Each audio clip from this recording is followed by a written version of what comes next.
Bonjour à tous, nouveau lancement de couveuse avec la couva tuto pour la première fois. Je suis assez déçue dans le sens où c'est une 162 œufs de poule. Normalement c'est du 150 œufs, 120 œufs de canne, entre parenthèses gros, hein, c'est précisé. J'en suis très loin. Par plateau, si j'arrive à en mettre 5, en fait je suis obligée de les mettre en biais. Et ce qui fait que ça retourne mal, je trouve. On voit qu'il y a des œufs là, qui... Comme celui-ci là par exemple. Et là pourtant il n'y en a que 4 hein, qui bougent à peine. Donc là j'ai fait des tests où ça bouge à 5, je les laisse, sinon j'en enlève. Donc je suis très loin. Hein. Si je voulais être bien, je serais à 4 par rangée. Et 1, 2, 3, 4, 7. Voilà. Alors qu'en théorie je serais censée pouvoir en mettre 40 par plateau. Donc j'avais préparé mon stock d'œufs en fonction de la quantité justement que je pouvais mettre dans la couveuse. Donc ça va pas aller. Je vais devoir en mettre dans une autre couveuse. Voilà, donc là avec, avec 6 rangées d'œufs au lieu de 7.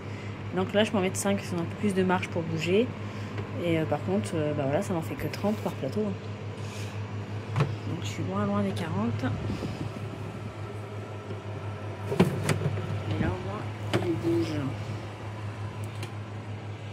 Donc ça me fait mettre potentiellement que 90 œufs au lieu de 120.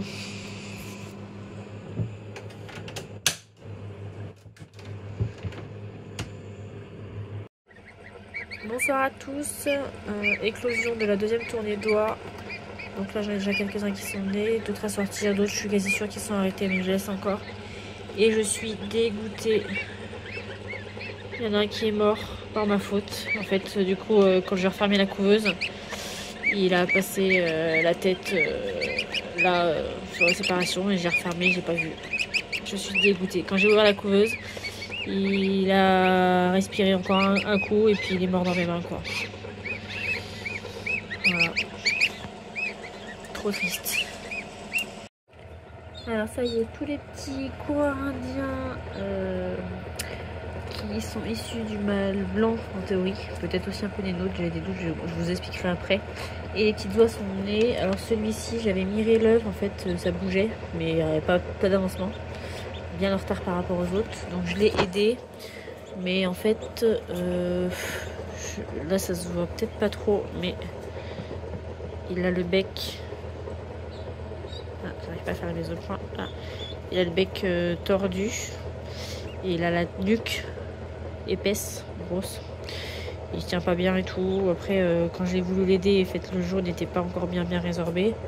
Donc c'est déjà pas terrible là.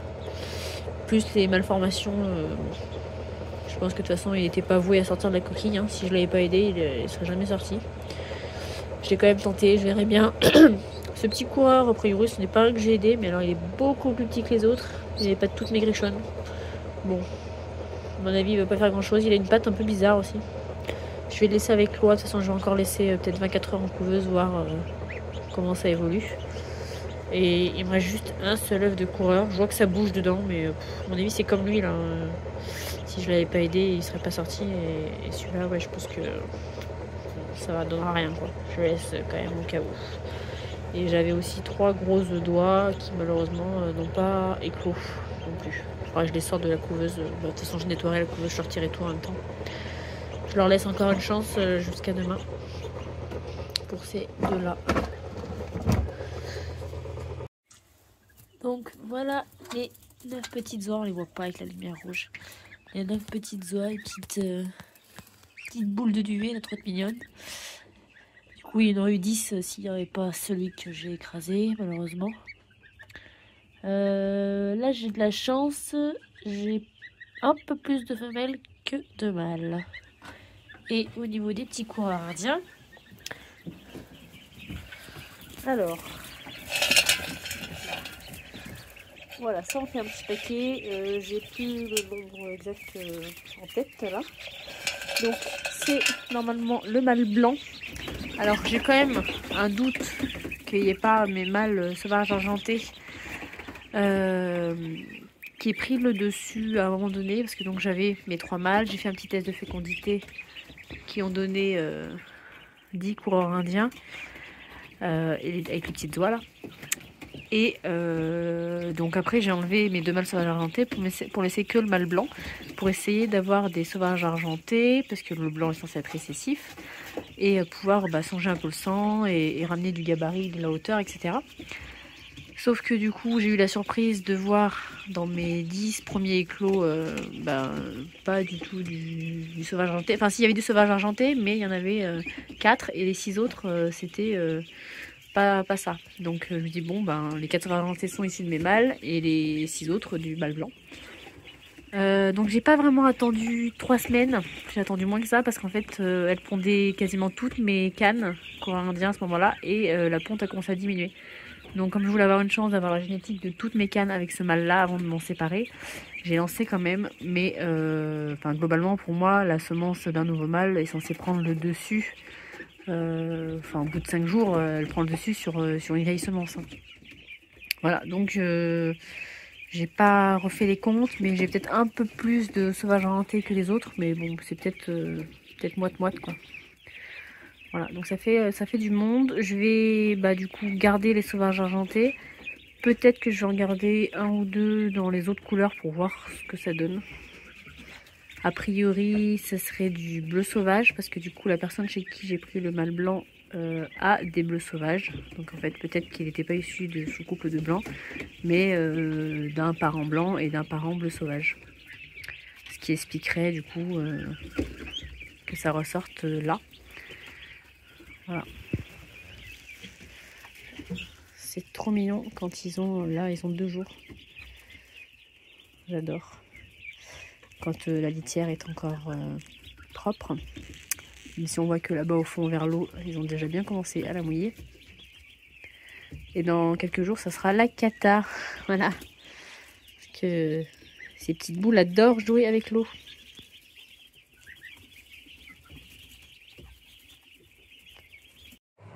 Petite nouvelle sur la Covatuto.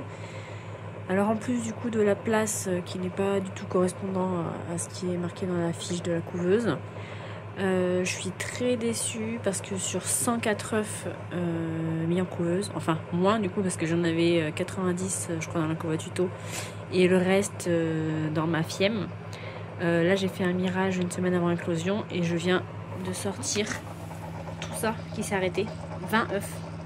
Alors que ceux que j'avais dans la fiemme, tous sont encore bons. Donc vraiment très déçue. Je sais pas si ça vient du fait que du coup il n'y ait pas les retournements automatiques. Il faut que je fasse manuellement là, avec les petites tirettes.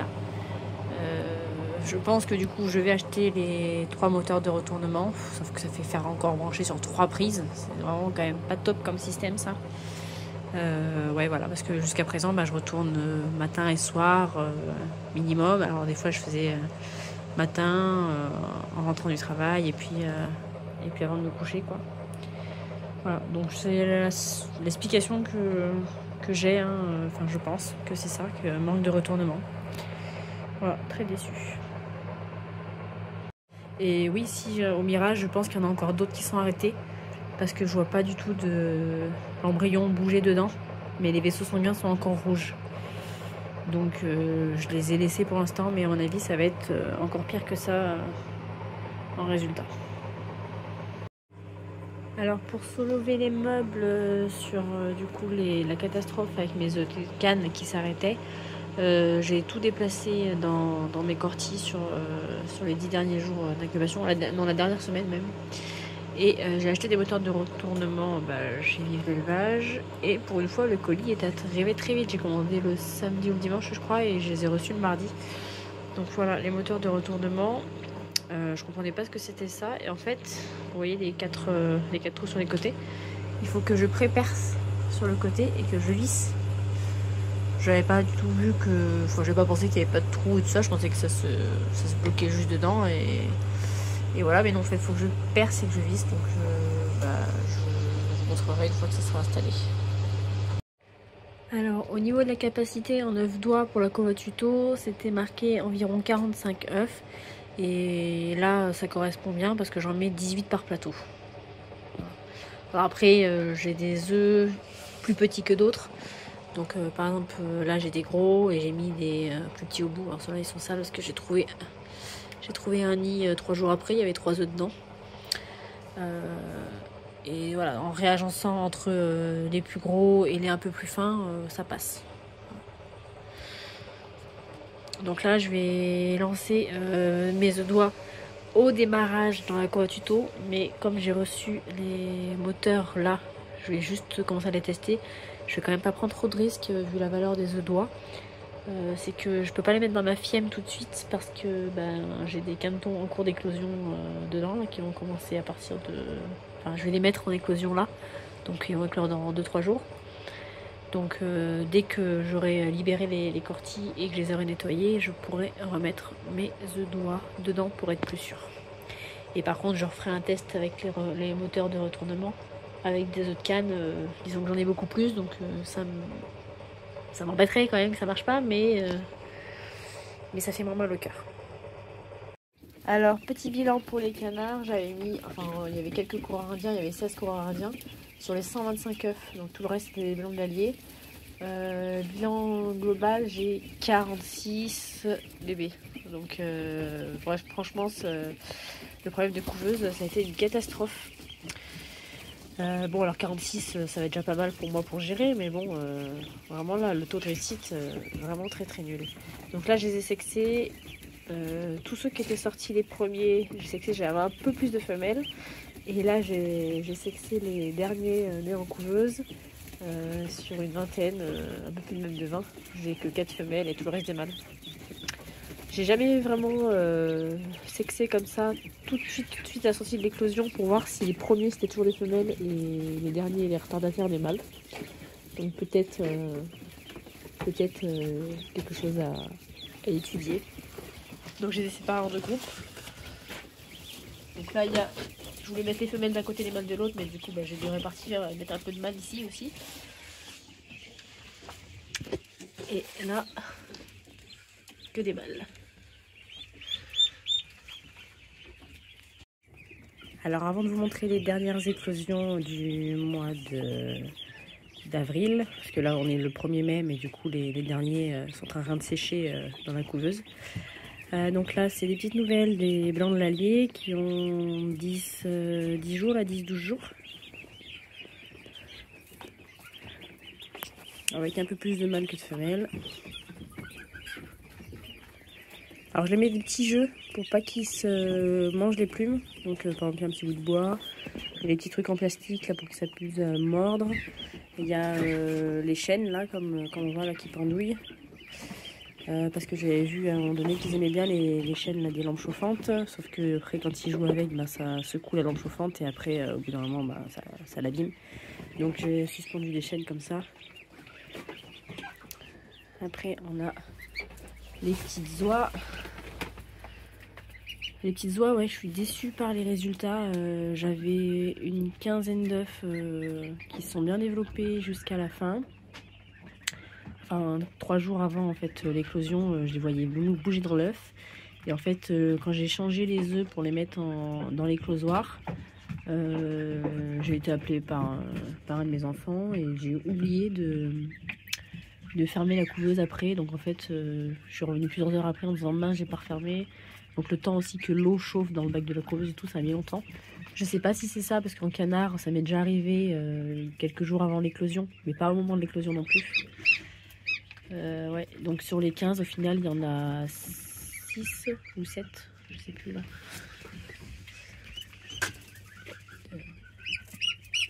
Ouais, j'en ai 6 qui sont sortis. Là, mais j'ai mis des petits coureurs indiens avec aussi. Voilà. Par contre, j'ai un peu plus de femelles que de mâles en oie cette année pour l'instant. C'est soit moitié-moitié, soit un peu plus de femelles.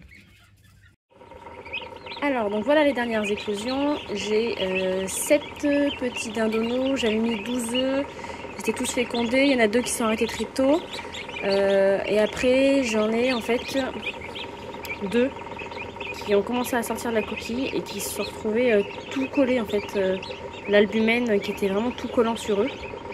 Et du coup, il y en a 2 qui n'ont pas survécu.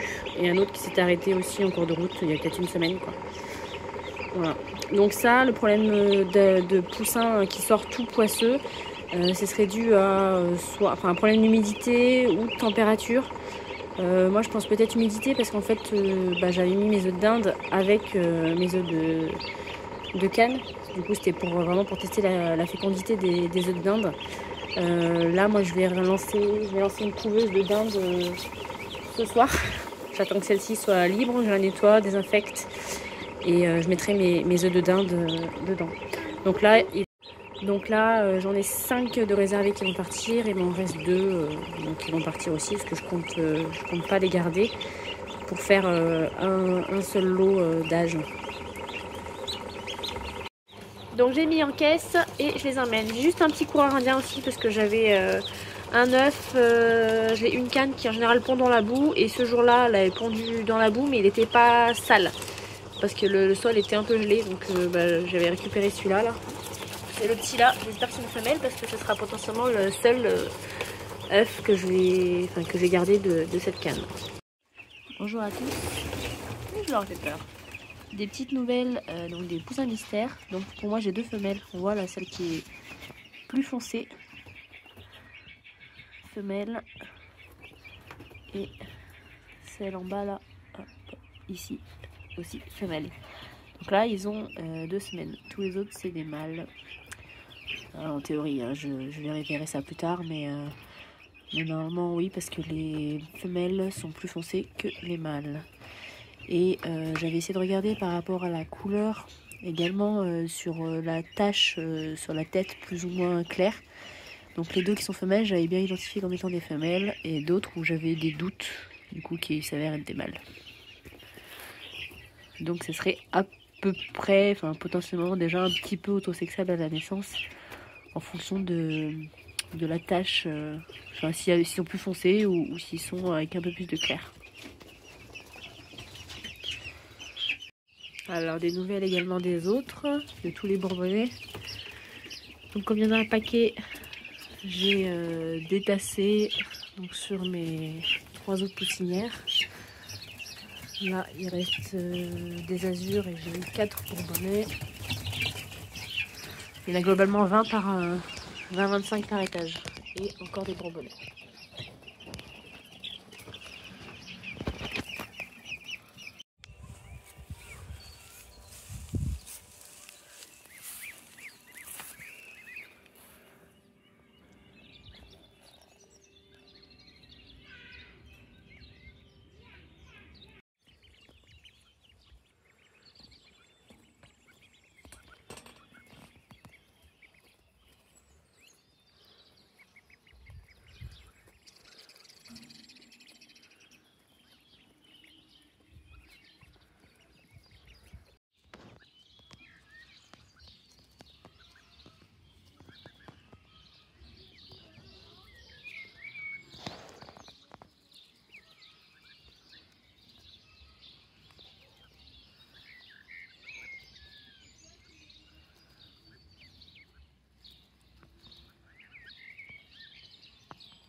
Des nouvelles des premières petites oies nées cette année, des 3 premiers blancs de l'Allier et de 2 coréens indiens que j'ai gardé pour l'instant. La marron devant, là je pense que je la garderai pas, mais j'avais envie de voir ce que ça donnait un peu en coloris.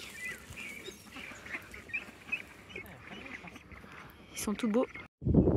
Après on a les oies nées en début du mois. Donc là on les sort tous les jours au soleil, la journée. Parce que les nuits sont encore un peu fraîches, mais là oui je pense que dans 2-3 jours ils vont rejoindre le parc des Grands. Parce que là j'ai mis les bagues officielles, et donc il y en a quelques-uns où c'est encore un peu juste, qui risqueraient de la perdre. En général j'essaie de faire en sorte que les bagues tiennent quand ils sont dehors, parce que je surveille moins s'ils les ont pas perdus quoi. Et après des fois il suffit de 2-3 jours et c'est trop tard parce que ça grandit vraiment très vite.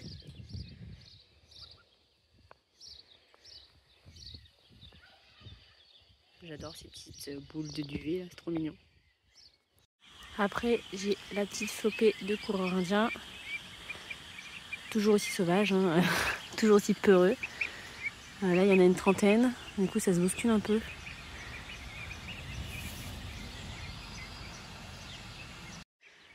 Donc là je garde toutes les femelles sauvages argentées qui sont issues du mâle blanc.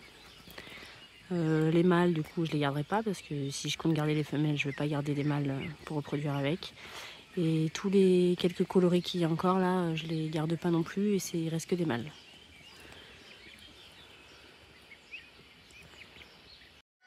Bonjour à tous, il y a un mois en revenant de Champs-sur-Tarentaine là dans la neige, du coup j'ai mis 5 lapines au mâle, enfin j'ai 5 lapines avec 3 mâles différents et elles ont toutes été prises parce qu'elles sont toutes en train de faire des nids, de s'arracher les poils. Il n'y avait que elle, la castor, où j'avais un doute parce que je la voyais pas très ronde. Et là, depuis une semaine, oui, j'avais plus de doute.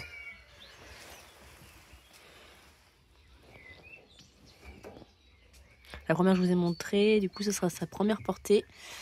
Parce que je l'avais déjà mise au mâle en novembre et c'était la seule qui n'avait pas marché.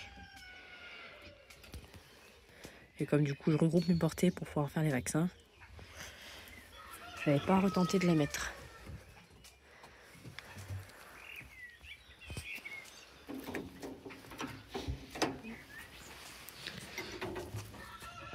Et le nid là-bas aussi. Alors elle n'a pas encore arraché de poils.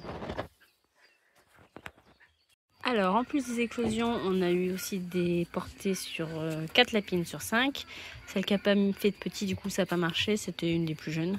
Bon, elle a fait un nid et tout, elle a arraché des poils, mais il n'y a pas eu de petits. Donc on a notre lapine Fée qui a fait 10 petits. Non, 9 petits. 9 je crois. Oui, j'en ai enlevé 2 que j'ai fait adopter à une autre lapine. Qui en avait plusieurs de morts et il lui en restait que 2 dans le nid il me semble. Donc j'en ai fait adopter 2.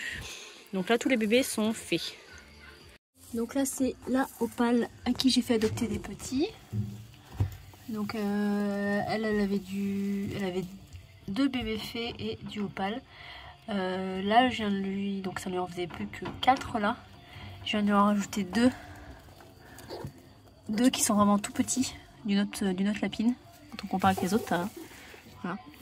Parce qu'elle en avait 10 l'autre et il y en a 3 qui sont chétifs. Donc je tente de le faire adopter à elle, qui en a que 4 gros, donc ça lui en fait 6 maintenant.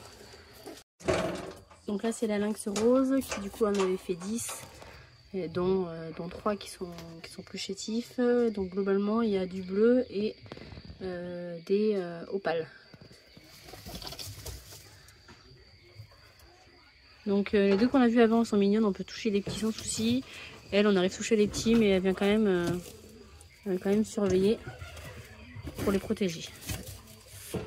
Et donc la dernière, c'est la castor, qui du coup j'ai pas gratté dans le nid elle, parce que la dernière fois j'avais vu 10 petits et au final elle les a toutes sorties du nid, enfin tous, non il en restait 5 à la fin. Donc là j'ai pu voir aujourd'hui, il y en a 10, il y a du noir, il y a 3 noirs. Il y a 3 opales, il y a 2 bleus et il y a 2 castors. Et donc elle voilà, elle est un peu agressive aussi, à vouloir nous sauter dessus dès qu'on s'approche.